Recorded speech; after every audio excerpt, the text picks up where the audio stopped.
The sentence was not supposed to exist. Brielle Hart heard it 17 minutes before the curtain rose, buried beneath the laughter of billionaires and the tuning of 82 instruments. A man's voice whispered through Channel 47. Dorian Vale never gave the order. Silas March did. Then the channel went silent. Brielle stopped breathing. She sat alone inside the secondary sound booth above the Grand Meridian Opera House, one hand resting on the digital console and the other holding a silver headphone cup against her ear. Below her, San Francisco's wealthiest families filled the marble lobby beneath crystal chandeliers. Men in tuxedos raised champagne beneath gold balconies. Women in couture gowns moved through clouds of perfume and camera flashes. The benefit performance had sold every seat, every private box, and every invitation to the dinner afterward. The city believed the evening was raising $60 million for music education. Brielle knew enough about donor events to understand that very little money was ever as innocent as its brochure. She looked at the clock above the console. 7:43 p.m. The gala broadcast would begin in 17 minutes.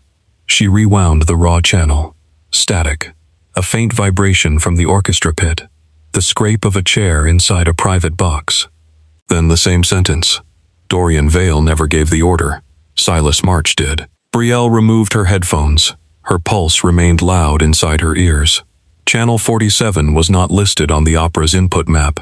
The Grand Meridian had 46 approved audio channels feeding the performance system. Brielle had personally tested every one of them. 47 should not exist. She opened the routing screen. The mysterious channel was drawing signal from a loop of microphones hidden inside the private balcony boxes. Not the official audience microphones used for applause. These were directional, concealed, designed to record conversations. Brielle leaned closer to the screen. The signal path traveled through an analog processor beneath Box 9, then disappeared into a secure fiber line that did not belong to the opera house. Someone had built a private listening system inside one of San Francisco's most famous cultural institutions. And someone had hidden a confession inside it. The booth door opened. Graham Rusk entered without knocking. He was 60, silver-haired, and dressed in a black formal suit that looked uncomfortable on the body of a man who had spent 4 decades crawling beneath stages. He had hired Brielle 3 years earlier when other opera companies had praised her work but declined to make her permanent. Graham had been the first department head to tell her that genius did not need to look thin in an evening dress. Tonight, his expression contained none of that warmth. "What are you doing on the raw matrix?" Brielle minimized the channel window, checking interference. "The gala feed passed inspection an hour ago. I found an unregistered loop." His eyes moved toward the console. "What kind of loop?" "Private box microphones." Graham stared at her for half a second too long. Then he smiled. "You're tired. I know what a microphone loop looks like. Of course you do." His tone became patronizing in the way people's voices often changed when they wanted to make competence sound emotional. "The board has donors waiting for the opening toast," he continued. "We do not need another delay because you found an old architectural line. Old architectural lines don't route themselves into encrypted fiber." Graham's smile disappeared. "Disconnected. I need to preserve the recording." "There is no recording. I heard a confession." The words had barely left her mouth when Graham closed the booth door behind him. The click of the latch sounded louder than it should have. "What confession?" Brielle stood. Graham had always been kind to her. Kindness, she realized suddenly, was not the same thing as safety. "I'm not sure yet." "You just said you heard one. The channel is unstable."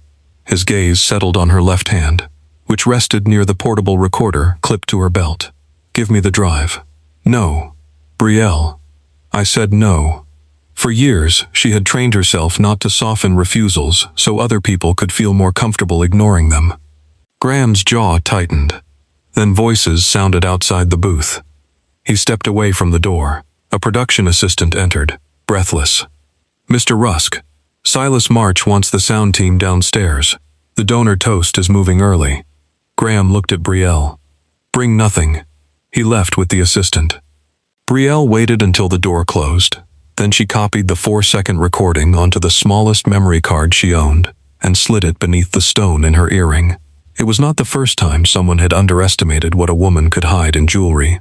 The donor reception had moved onto the stage.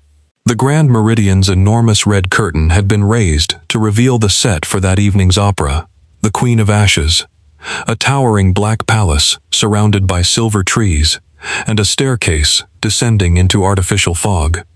Round tables covered the front half of the stage.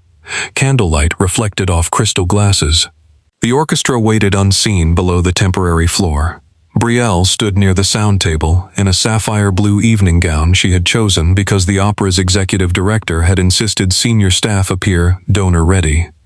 The gown was elegant and modest, fitted through the waist and flowing over her full hips. Its sleeves fell just below her elbows.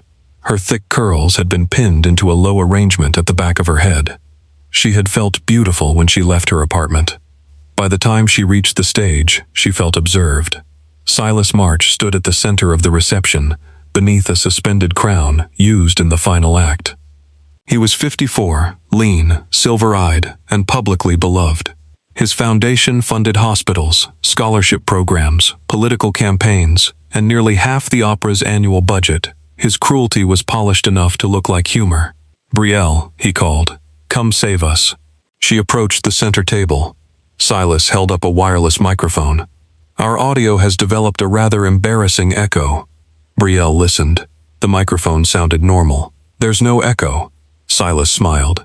"Then perhaps the problem is not the equipment." Laughter moved around the table. Brielle saw Graham standing beyond the lights. He did not meet her eyes. Silas gestured toward a vacant chair beside him. "Sit. We were discussing the changing face of opera. I need to return to the control booth. The performance will survive 30 seconds without you." He looked deliberately over her body. "Although the stage may need reinforcement." The donors laughed. "Not all of them. Enough." Brielle felt the old humiliation enter her like cold water. She remembered conservatory auditions where directors had praised her ear, then advised her to remain behind the scenes. She remembered a conductor telling her that audiences wanted fantasy, not women who reminded them of ordinary bodies. She had built a career from everything people assumed she could not become. Silas lifted his glass. "To inclusion." Brielle looked directly at him. "Does inclusion usually require insulting the person you invited?" The laughter stopped. Silas tilted his head. "I was teasing.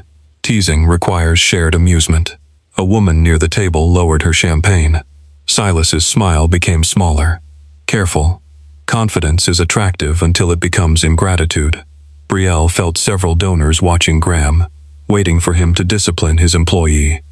Instead, another voice came from the edge of the stage. "Then perhaps gratitude is overrated."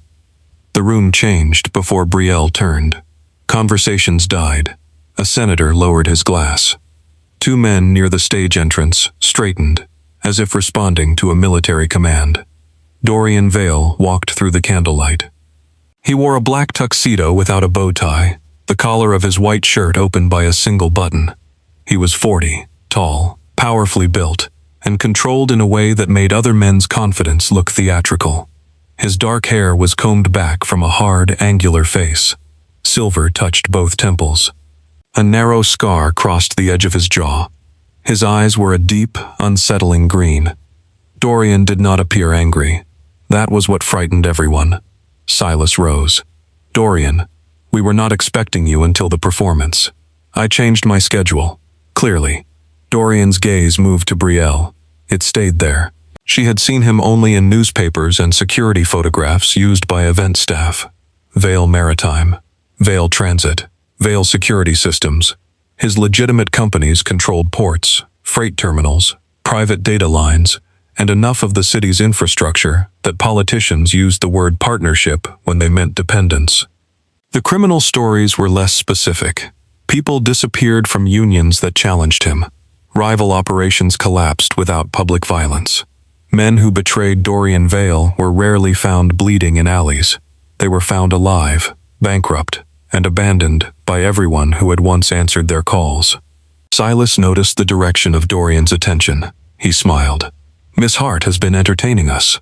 Dorian looked at the microphone in Silas's hand. "No, you have been entertaining yourself." Silas's smile tightened.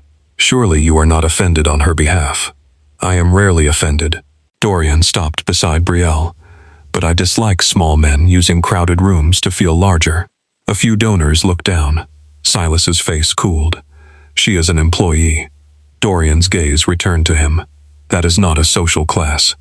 Theodore Bell, a wine investor seated near Silas, laughed nervously. Come on, Vale. She's too fat for you. The sentence hung beneath the stage lights. Brielle went still. Dorian turned his head, slowly. Theodore's amusement vanished. Dorian crossed the distance between them without haste. He placed one hand on the back of Theodore's chair and leaned down. The sleeve of his tuxedo shifted just enough to reveal black ink across the back of his hand. His voice remained quiet. You have mistaken her body for your permission to discuss it. Theodore swallowed. It was a joke. Then explain what was funny. No one moved. Theodore looked around for help. Silas did not provide it. Dorian straightened. The woman you attempted to humiliate designed the acoustic system carrying your voice through this building. If she decided you should never be heard again, no one in this room would notice the loss. He looked toward the donors. Brielle Hart is the only queen on this stage tonight. The title struck her more deeply than she wanted it to. Not because she believed she belonged to him, because for one moment, the most feared man in the room had made everyone see her as powerful, rather than excessive. Dorian turned to Brielle. Have you found the channel? Her breath caught. The entire room disappeared. What channel? The one Graham told you to disconnect. Graham moved near the sound table. Brielle looked from him to Dorian. You knew. Dorian's expression revealed nothing. I suspected. Why didn't you warn me? Because until 5 minutes ago, I did not know whether you were part of it. Anger overcame fear. You thought I was recording private conversations? I did not know what you were doing. You watched me get mocked while you decided. His eyes sharpened. No. Then what exactly was that performance? Dorian stepped closer. Silas insulted you before I had made any decision. That does not answer me. No, he said. It does not. Before she could respond, the wireless microphone in Silas's hand activated by itself. Static burst across the stage speakers. The chandeliers trembled. Then the forbidden sentence filled the opera house. Dorian Vale never gave the order. Silas March did. Every donor heard it. Silas's face emptied. Dorian did not move. The recording repeated. Dorian Vale never gave the order. Silas March did. A woman screamed from one of the private boxes. The stage lights died. Gunfire cracked from the balcony. Dorian seized Brielle around the waist and pulled her behind the Black Palace set as bullets tore through the donor tables. Crystal shattered. Guests scattered into the orchestra aisles. The suspended crown above the stage swung on its cables. Brielle hit the floor behind a painted stone column. Dorian covered her body with his. His hand cradled the back of her head. You're safe. You cannot know that. No. His eyes searched her face. But I can make it true for the next second. Another burst of gunfire struck the scenery.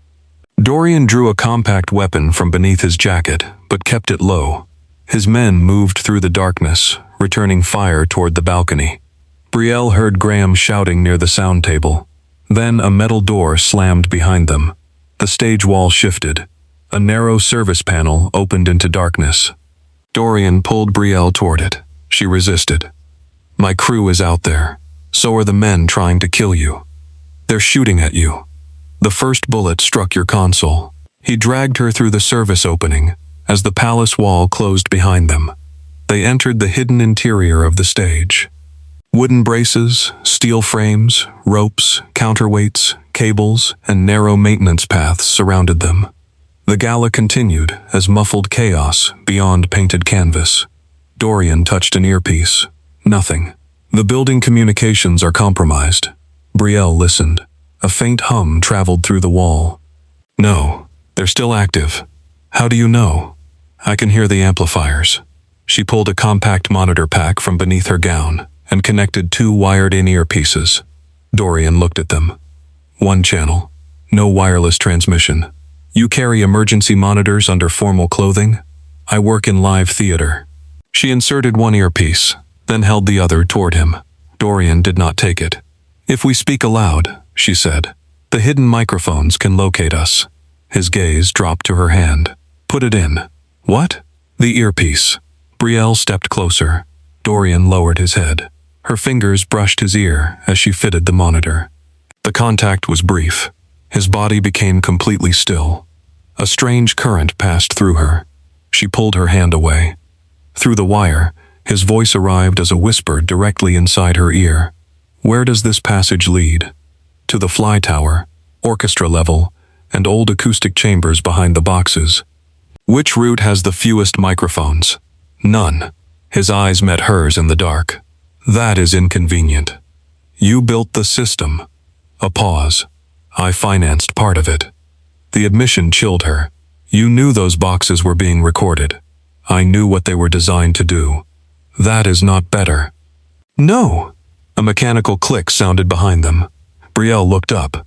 The service passage lights began activating one by one, moving toward them. Someone was tracking their position. She caught Dorian's wrist. "Run." They moved through the narrow backstage corridor while the performance world continued around them. Beyond one canvas wall, terrified donors were being guided from the stage. Beyond another, the orchestra had begun playing the overture. Brielle stopped. The performance started. Dorian listened through the wall. Silas wants the audience seated. After a shooting, he needs normality. He needs witnesses contained. Dorian looked at her. Yes. The realization struck. The gala was not being evacuated. Security staff loyal to Silas were moving guests into the auditorium under the excuse of a controlled incident. The public broadcast had resumed. Cameras would show the city an elegant performance while armed men searched backstage. Every microphone could reveal Brielle and Dorian. Every applause cue could hide a gunshot. They reached a ladder leading into the fly tower. Dorian went first, testing each rung. Brielle followed. The gown restricted her legs. She pulled the skirt above her knees and climbed. Dorian glanced down once. His gaze immediately returned upward. Do not fall. Excellent technical advice. I am not accustomed to helplessness. You are not helpless. I cannot control the building. That is not the same thing. To me, it often is. They climbed above the stage. The fly tower rose nearly 100 feet into darkness. Painted scenery hung from steel battens. Counterweights moved silently as stagehands, unaware of the hunt around them, shifted the set for the opening scene. Below, the audience settled into red velvet seats. The orchestra played. The soprano entered beneath a white spotlight. Brielle and Dorian stood on a narrow catwalk directly above the performance. He looked down. If Silas continues the opera, he intends to use the broadcast. For what? To bury the recording. He can call it fabricated. He can do better. Dorian's voice remained quiet inside her ear. He can replace it.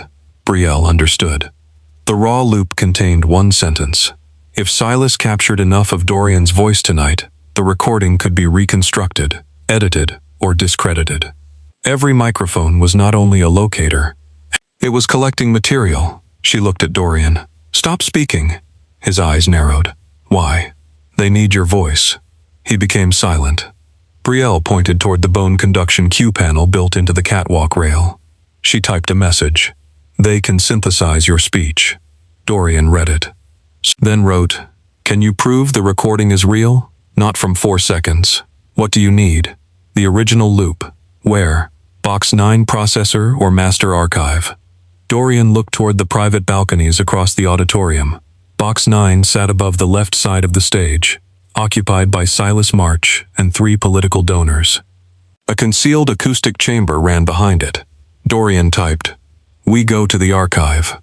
Brielle shook her head. Box 9 was closer. Dorian's expression hardened. She wrote, If they erase the processor, there is no original. He answered, If we enter that box, they will see you. She typed, You mean us. His gaze held hers. Then he wrote, I mean you. The intensity behind the words unsettled her. Before she could respond, a stage light snapped on above them. A gunman stood at the far end of the catwalk. Dorian pushed Brielle behind a hanging backdrop as a bullet struck the rail. The metal vibration traveled through the entire fly system. Below, the soprano continued singing. The audience did not know a man was trying to kill someone above the stage. Dorian moved toward the attacker. He did not fire. The muzzle flash would reveal their position to the auditorium. He waited until the gunman came closer, then caught the man's wrist and drove it against the rail. The weapon fell into a hanging scenery net. The attacker swung at him. Dorian absorbed the blow, twisted the man's arm, and forced him against a counterweight frame. His violence was controlled. Efficient, terrifying. Brielle saw the gunman reach for a knife. Dorian! He turned at the exact moment the blade moved. He caught the man's wrist and struck once. The attacker collapsed. A tiny line of blood appeared along Dorian's neck. Brielle approached. He lifted one hand, stopping her. "Stay back. He's unconscious. There may be another." She listened through the building. The opera's chorus entered below. No footsteps nearby. No one else is on this level. How can you know? The catwalk microphones would be carrying vibration. Dorian studied her. "You hear structures. I hear what people forget they're saying." His gaze lingered. Then the stage machinery activated. The massive palace wall began rising toward them. Brielle looked down. The moving scenery would crush the unconscious attacker against the overhead frame. She lunged toward the control line. Dorian caught her waist. "No, he'll die. He tried to kill you. That does not make me the person who watches him get crushed." Dorian's grip tightened. The scenery rose. Brielle looked at him. "Please." Something changed in his face. He released her and crossed to the counterweight brake. Together, they pulled the unconscious man beneath the catwalk as the scenery passed inches above them. The effort dragged Dorian's jacket open. Dark tattoos crossed part of his upper chest and disappeared beneath his shirt. When the palace wall cleared, Brielle was pressed against him in the narrow space. His arm remained around her. Their faces were inches apart. The aria below softened. The entire opera house seemed to hold one suspended note. "You saved him," Brielle whispered through the private line. "You asked me to. You could have refused. I find that possibility less available than it was 20 minutes ago." His eyes dropped to her mouth. His hand lifted toward her cheek. He stopped before touching. Brielle's pulse changed. "Why do you keep doing that?" "Doing what?" "Almost touching me." His gaze returned to her eyes. "Because if I touch you without necessity, I will want to do it again." The honesty stole her answer. A stage cue bell sounded. Dorian stepped away. The distance felt colder than it should have. They crossed from the fly tower into the old acoustic passage behind the private boxes. The corridor was barely wide enough for two people. Curved plaster walls carried sound from the stage with unnatural clarity. Brielle could hear the sopranos breathing between phrases and the rustle of programs in the audience. She led Dorian toward box 9. Halfway there, a tiny red light appeared inside the wall. A microphone. Brielle stopped. She typed on the cue panel mounted beside it. "Live mic. Sound-triggered door." Dorian looked toward the steel door ahead. A decibel meter glowed above the handle. The door would open only when the corridor reached a specific sound level. Speaking would expose them. The opera was too quiet. Brielle removed one shoe and struck the heel gently against the wall, listening to the resonance. Dorian watched. She tried again. The meter moved. Not enough. The corridor required a sustained tone at 440 Hz. Concert A. Brielle looked through a narrow maintenance slit toward the stage. The principal oboe was preparing to tune the orchestra for the next scene change. She counted silently. The oboe played A.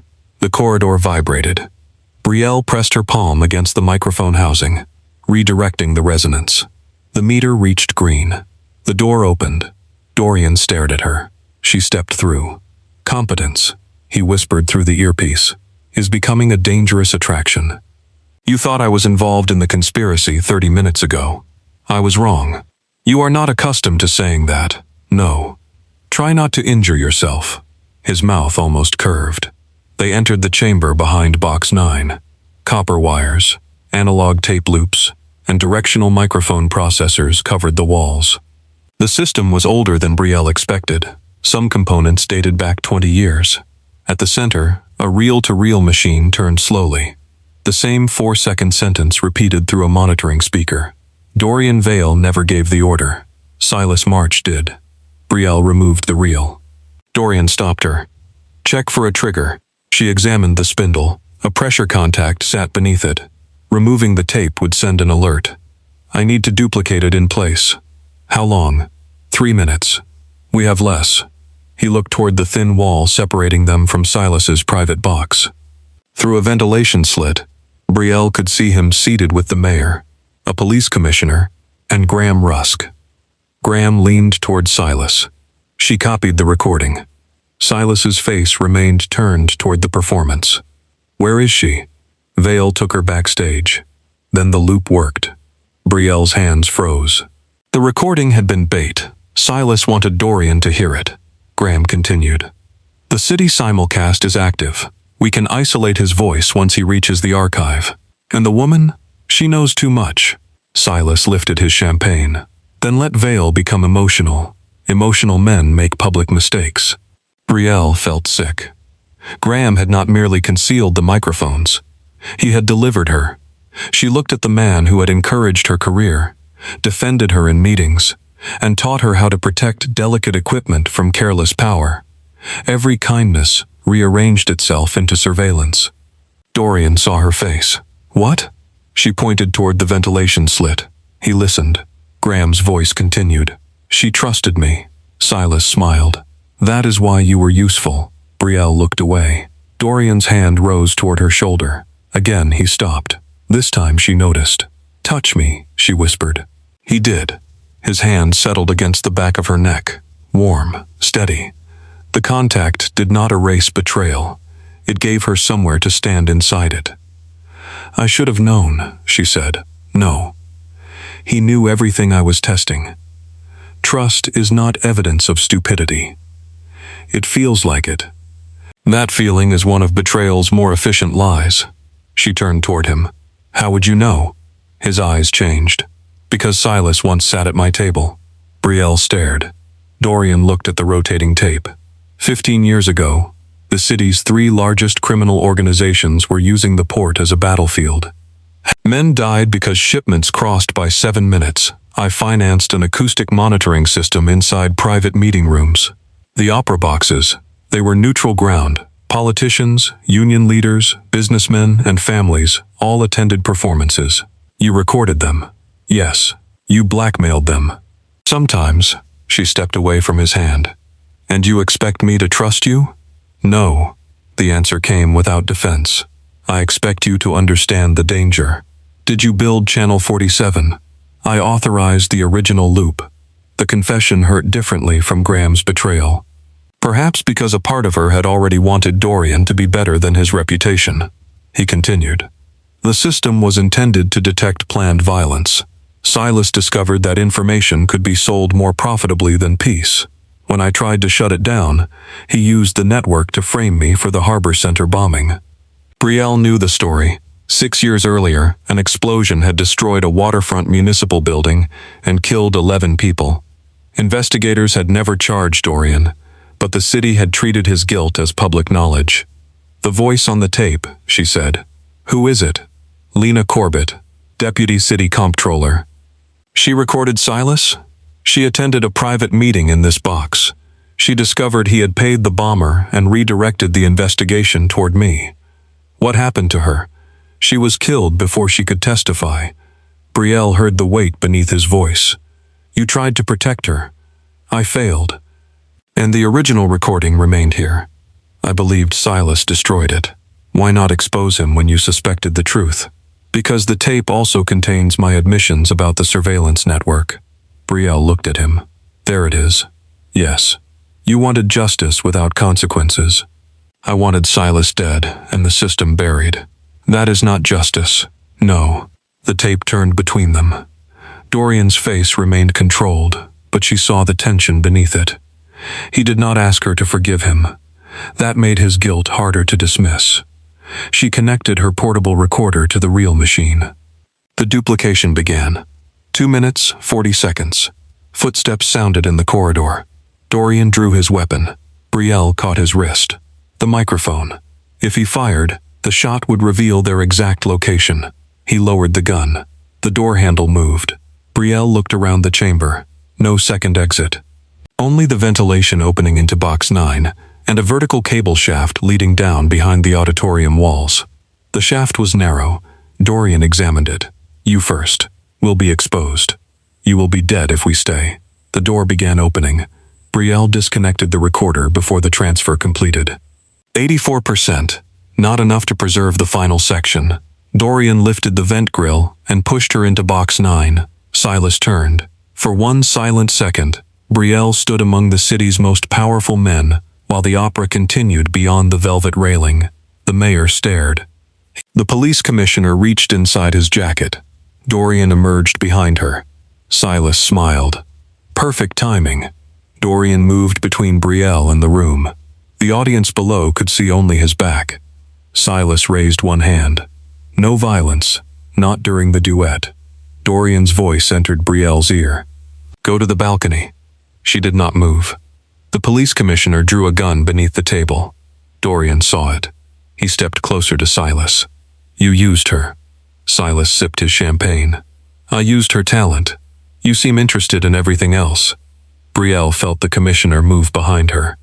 She lifted the wireless microphone from the box table and switched it live. The opera house speakers carried the sound of the commissioner's weapon leaving its holster. A metallic click thundered through the performance. The conductor stopped.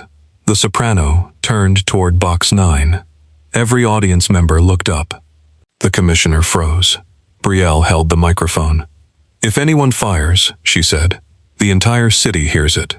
Silas remained calm. "The simulcast has a delay." "Not anymore." His eyes narrowed. Brielle had routed the box microphone directly into the broadcast chain when she touched the console downstairs. A precaution. Graham had taught her to build them. The irony almost broke her heart.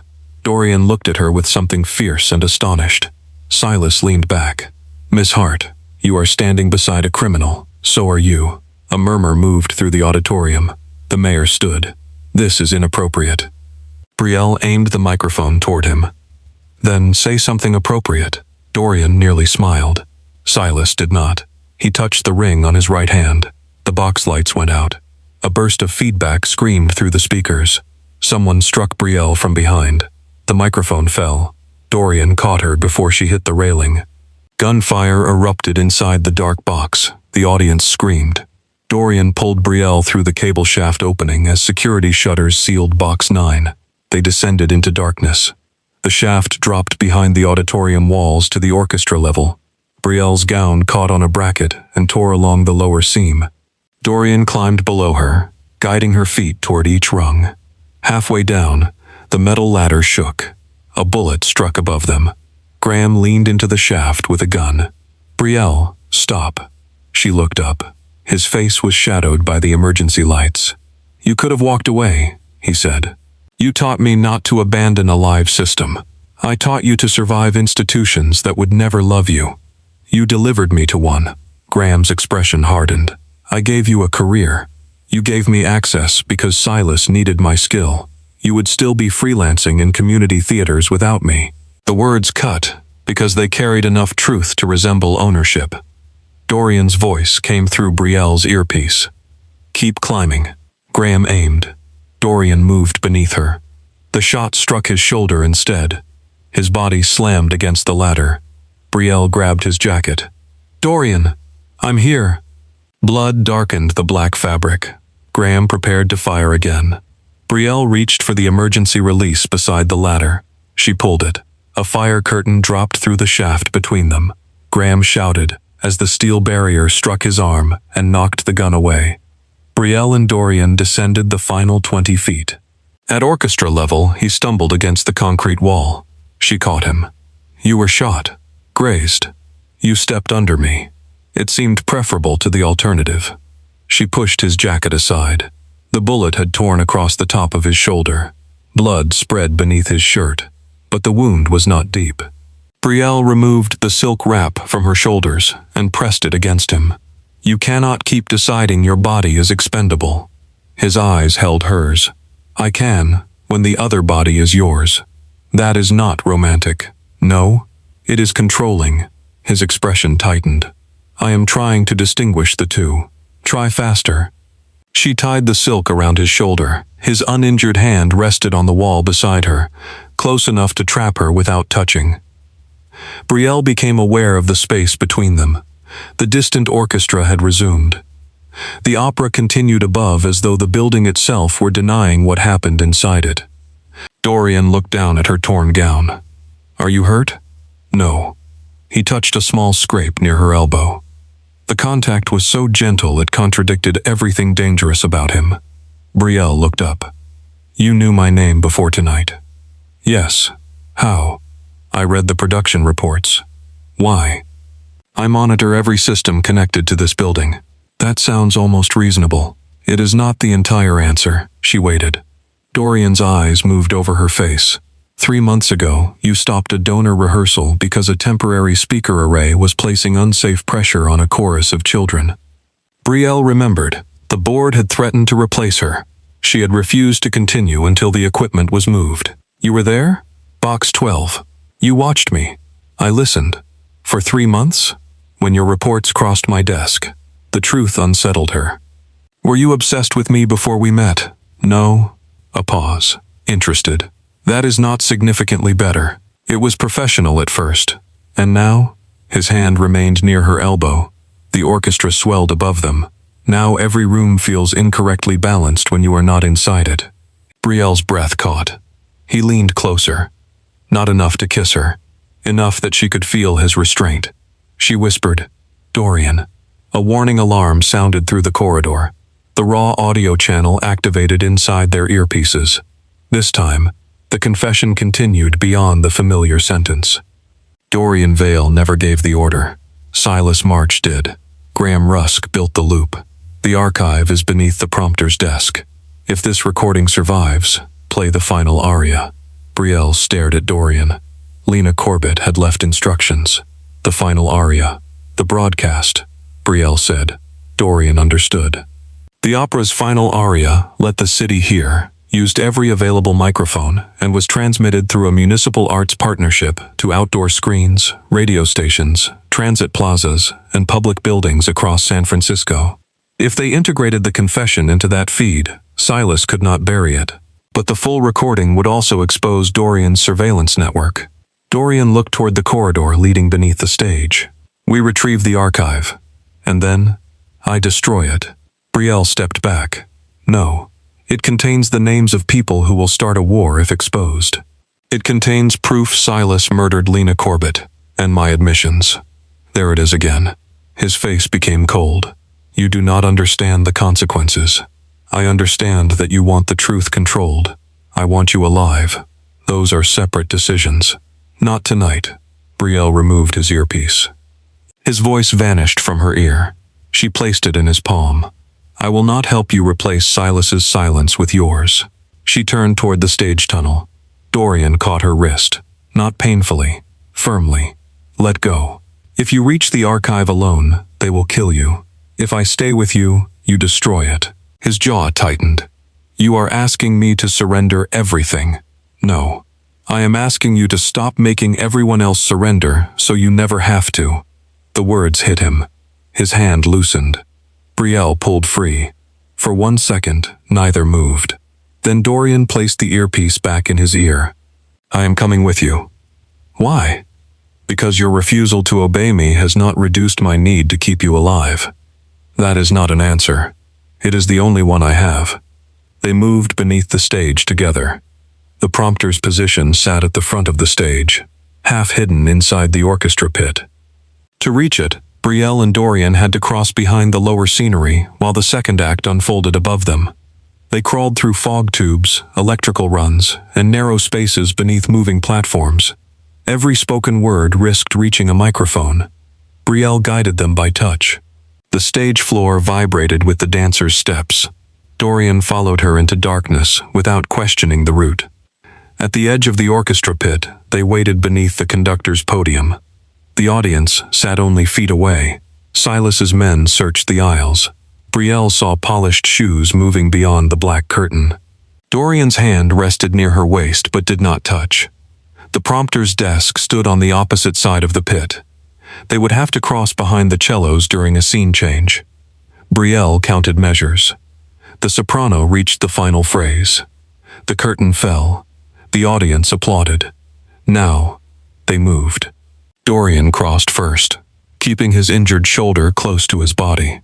Brielle followed between music stands as stagehands shifted props overhead. A security guard entered the pit. Dorian pulled Brielle behind a double bass. His body pressed against hers. The instrument concealed them from the aisle. The applause faded. The guard stopped nearby. Brielle could hear Dorian's breathing. He could hear hers. His hand settled against her lower back to keep her from moving into view. The touch was necessary. It did not feel only necessary. The guard's radio crackled. "Find the woman. Vale is secondary." Dorian's body went still. The guard walked away. Brielle whispered through the earpiece. "You heard him." "Yes. You are not the main target." "No." "Why?" "Because you can authenticate the recording." She looked up. "And because Silas knows you will choose to expose it." Dorian's voice lowered. "He understands you better than I did." The admission carried no resentment, only fear. They reached the prompter's desk. Brielle removed the floor panel. Beneath it lay a compact analog archive unit, connected to dozens of labeled tape cartridges, political meetings, union negotiations, judicial appointments. Police operations. Dorian's surveillance network had become a library of private power. Brielle found Lena Corbett's name. The cartridge was missing. A speaker inside the archive activated. Graham's voice filled the pit. "Looking for this?" He stood on the stage above them, holding the tape. Silas appeared beside him. The curtain remained down, hiding them from the audience. Silas smiled. "The final aria begins in 11 minutes. Dorian stepped in front of Brielle. Silas looked at the blood on his shoulder. "You always did become careless around the wrong people." Dorian's voice was calm. "Give me the recording." "Why? So you can destroy it?" Brielle looked at Dorian. Silas saw the doubt. "That was his plan, Brielle. He came here to erase every voice in this archive." "I know." Silas appeared surprised. "And you remain beside him?" "I am not beside him because he is innocent." Dorian looked at her. Brielle continued. "I am beside him because you are trying to decide what everyone is allowed to hear." Silas's face hardened. "You think broadcasting that tape creates justice? It creates panic. Markets collapse. Families retaliate. Police departments fracture. And you remain powerful. Power is what prevents disorder." Dorian spoke. "That is what I used to tell myself." Silas laughed. "Do not perform redemption for her. It does not suit you." Dorian's gaze remained on him. "I am not asking her to believe I am redeemed." "What are you asking?" Dorian looked at Brielle. "Nothing." The word entered the space between them with unexpected force. For the first time that night, he was not demanding trust, obedience, protection, or forgiveness. Silas's men emerged from both wings. Graham held the tape above the stage floor. "You should have disconnected Channel 47 when I told you." Brielle looked at him. "You should have remembered who taught me to build backups." His expression changed. She touched the small recorder at her waist. The copy had reached 84%, enough to preserve the confession and most of the authentication tone, not enough to prove it had not been edited. But the archive's analog signature could complete the proof. Brielle reached beneath the desk and opened every channel. A high burst of feedback struck the stage. The microphones overloaded. Silas's men covered their ears. Dorian moved. He drove one attacker into the scenery frame and disarmed another without firing. Graham lunged toward Brielle. She ducked beneath his arm and shoved the archive card into his knees. He fell. The tape flew from his hand. Silas caught it. He ran toward the stage elevator. Dorian followed. A third attacker blocked him. Brielle reached the cue console. The stage was a system. Systems could be redirected. She activated the automated scenery sequence. Silver trees descended from the fly tower, separating Dorian from the gunman. The palace staircase rotated, cutting off Silas's escape. The curtain began rising. Silas looked toward the audience. No, the final act had started early. Hundreds of people saw him standing on stage with the tape in his hand. Graham lay beside the prompter's desk. Dorian stood beneath the silver trees, blood staining his shoulder. Brielle rose from the orchestra pit. The audience fell silent. Silas recovered first. He smiled toward the cameras. "Ladies and gentlemen, we apologize for the disruption. A technical misunderstanding." Brielle activated his private box microphone loop. His earlier voice filled the hall. "The woman knows too much." Then Graham's answer. "Then let Vale become emotional." The audience gasped. Silas's composure broke. He rushed toward the sound control panel. Dorian stepped into his path. Silas stopped. "You will lose everything if she continues." Dorian looked at the audience, the cameras, the politicians, and the donors whose secrets filled the archive beneath the stage. Then he looked at Brielle. She waited. This was his decision, not hers, to make for him. The soprano stood in the wings, confused but ready. The orchestra waited for the final aria cue. Brielle opened the citywide broadcast channel. A red light illuminated across the stage. Live to City Network. Silas looked at Dorian. "Stop her." Dorian crossed toward the main console. Brielle's chest tightened. For one painful second, she believed he had chosen his empire. He reached the console and entered a private authorization code. Every screen changed. A list of encrypted broadcast restrictions disappeared. Municipal emergency relays, transit audio, public plaza feeds, radio partners. The entire city network opened. Brielle stared at him. "What did you do?" Dorian's eyes held hers. "Removed my control." Silas's face went white. Those access codes had protected Dorian's infrastructure empire. By releasing them into the public system, he had surrendered the private architecture that made his companies, and his criminal organization, untouchable. Federal investigators would trace everything. Rivals would see everything. Dorian had not destroyed the building. He had opened the walls around himself. Silas drew a gun. Dorian moved between him and Brielle. The first shot struck the console. The second grazed Dorian's side. The audience screamed.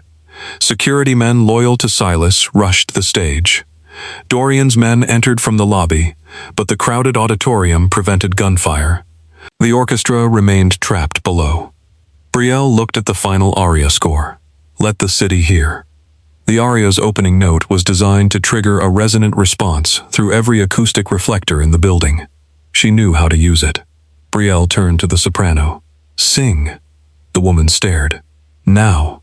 The conductor raised his baton. The orchestra began. The soprano stepped into the white spotlight and released the first note. The opera house vibrated. Brielle routed the live voice through channel 47. The analog loop synchronized. Lena Corbett's full confession emerged beneath the aria. "I am recording this inside Box 9 of the Grand Meridian Opera House. Dorian Vale never gave the order to bomb Harbor Center. Silas March paid for the attack. Graham Rusk built the recording system. Commissioner Dane redirected the investigation. Mayor Hollis approved the evidence transfer." The confession traveled across San Francisco, through outdoor speakers in Civic Plaza, through radios and taxis, through transit stations, through public screens outside the Opera House, through every phone carrying the official gala stream. The aria soared above it, beautiful and terrible. Silas shouted for the power to be cut. Brielle transferred the feed to the emergency generators. Graham crawled toward the archive panel. She saw him. He looked at her with desperation. "You do not understand what you are doing." Brielle held his gaze. "You taught me that sound cannot be controlled after it reaches the audience." Then she locked the broadcast. Silas fired again. Dorian shoved Brielle behind the conductor's podium. The bullet struck the gold edge of the stage. Dorian crossed the space between himself and Silas. They collided beneath the suspended crown. Silas was not as strong, but desperation made him reckless. He drove the weapon against Dorian's wounded shoulder. Dorian staggered. Silas aimed toward Brielle. Dorian caught his wrist. The two men struggled at the edge of the orchestra pit, while the confession continued. "The archive contains proof. If I am killed, play the final aria. Let the city hear what powerful men say when they believe the walls belong to them." The final sentence echoed through the hall. Silas looked toward the audience. Every person had heard him exposed. His power vanished before his body understood it. Dorian disarmed him. The gun fell into the orchestra pit. Silas dropped to his knees. Dorian stood over him. For years, the city had believed Dorian Vale ordered the harbor center bombing. For years, Silas had used that lie to control politicians, law enforcement, and criminal families. Dorian could kill him. No one in the room doubted it. Silas looked up. "You think sparing me changes what you are?" Dorian's face was cold. "No." "Then do it." Dorian lifted his gaze to Brielle. She did not shake her head. She did not command him. She simply watched. Dorian stepped away from Silas. Police officers entered the auditorium.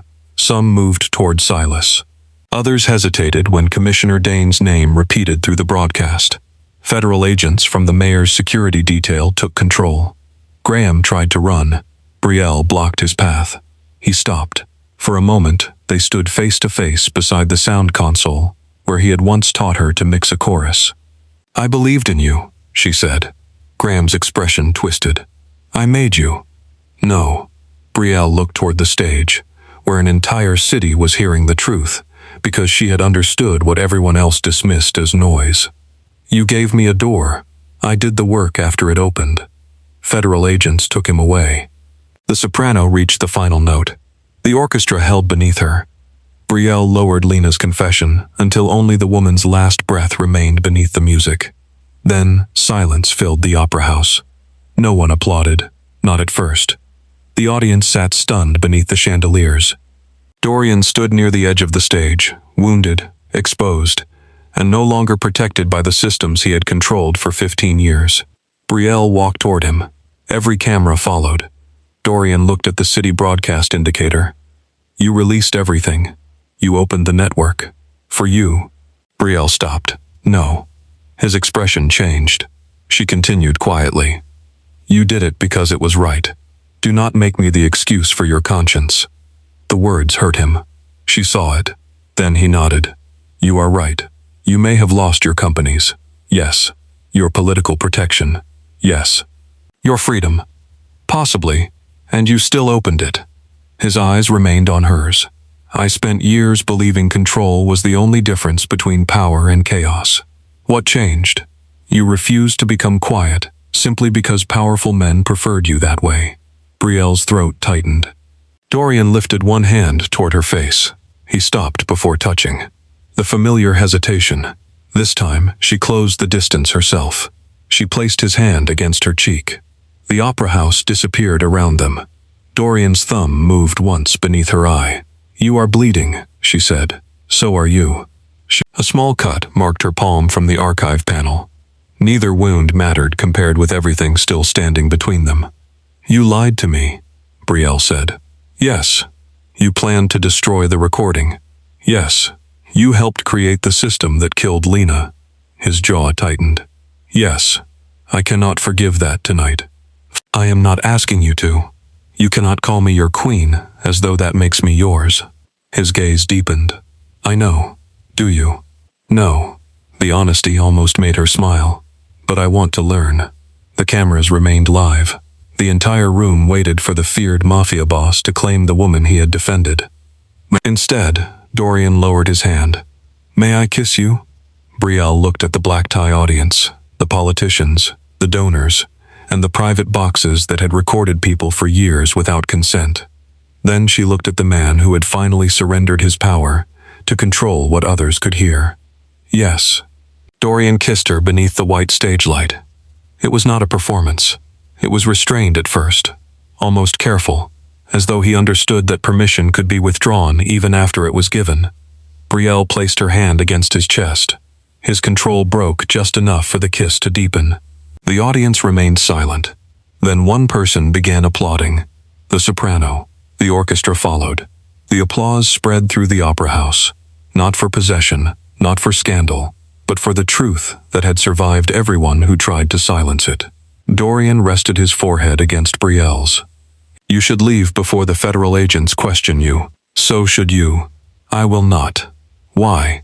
He looked toward the open broadcast console. "Because I have spent enough years deciding which truth other people were permitted to hear." The investigation lasted 4 months. Silas March was charged with conspiracy, murder, unlawful surveillance, political bribery, and obstruction. Commissioner Dane resigned before he was arrested. Mayor Hollis denied everything until the full archive revealed his voice, negotiating evidence transfers inside Box 4. Graham Rusk cooperated in exchange for a reduced sentence. His testimony confirmed that Silas had transformed Dorian's original monitoring network into an international blackmail system. Dorian was not cleared of wrongdoing. He admitted financing the concealed microphones, authorizing illegal surveillance, and using private recordings during criminal negotiations. He surrendered access to his communications companies and resigned from every public board. Several federal charges remained possible. His enemies moved quickly against his weakened empire. 3 Vale shipping contracts collapsed. 2 security firms were seized. Men who once feared his calls began ignoring them. Dorian did not retaliate, at least not publicly. Brielle returned to the Grand Meridian after the board was dissolved. The opera closed for 6 weeks while every private microphone was removed from the walls. She supervised the process herself. Each hidden wire was labeled, photographed, and preserved as evidence. The new board offered her Graham's former position, Director of Sound and Broadcast Integrity. Brielle accepted under one condition. The opera would establish an independent ethics office with authority over donors, executives, and board members. No private system would ever again be built without public oversight. On the first night of the reopening season, Brielle stood alone in the center of the stage. The red seats were empty. Work lights illuminated the gold balconies. The building sounded different without the hidden loop. Cleaner. Not silent. Honest. A door opened in the rear of the auditorium. Dorian entered alone. He wore a dark suit and no tie. His shoulder had healed, though the movement remained slightly stiff. The criminal investigations had changed nothing essential about his presence. He still looked dangerous. He still made the empty room feel occupied, but he stopped at the edge of the seating section instead of approaching the stage. Brielle folded her arms. "You are late. I was not invited. That has rarely stopped you. I am attempting a new discipline. Boundaries?" He looked mildly displeased by the word. "Yes."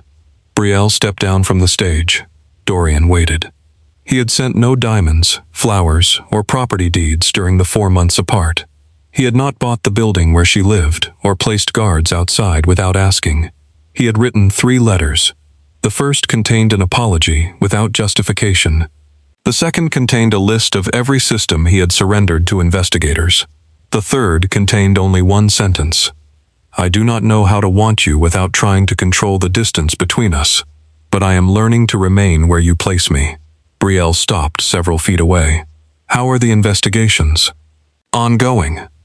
"Will you go to prison?" "Possibly." You say that calmly. Panic would not change the answer. "You could leave." "Yes, but you haven't." "No." "Why?" Dorian looked toward Box 9. "Because disappearing would prove I only surrendered control when it felt romantic." Brielle studied him. That answer mattered. "What do you want from me?" His gaze returned to her. "Nothing you do not choose." "That sounds rehearsed." "I practiced." She almost smiled. Dorian approached by 1 step. "No farther," Brielle said. He stopped immediately. The obedience sent an unexpected warmth through her. "You publicly called me your queen," she said. "I did." "You understand that queens rule themselves." "I understand it intellectually and emotionally. I am making slower progress. At least you are honest. I have discovered honesty is less efficient than intimidation. It is also less lonely." His expression changed. The emptiness beneath his control became visible for one brief second. "Yes." Brielle looked around the opera house. Silas used this building because he believed people behaved differently when they thought no one could hear them. Dorian remained silent. "What do you do when no one is listening?" she asked. "I think about you." The answer was immediate. "Dangerous." "For me, certainly." She walked past him into the aisle. Dorian turned but did not follow until she looked back. They climbed the stairs toward the private balconies. Box 9 had been stripped to bare plaster. The hidden microphones were gone. New brass panels covered the holes in the walls, each engraved with the same sentence: "No voice may be recorded without consent." Brielle entered the box. Dorian remained outside. "You can come in." He crossed the threshold. They stood beside the velvet railing overlooking the empty stage.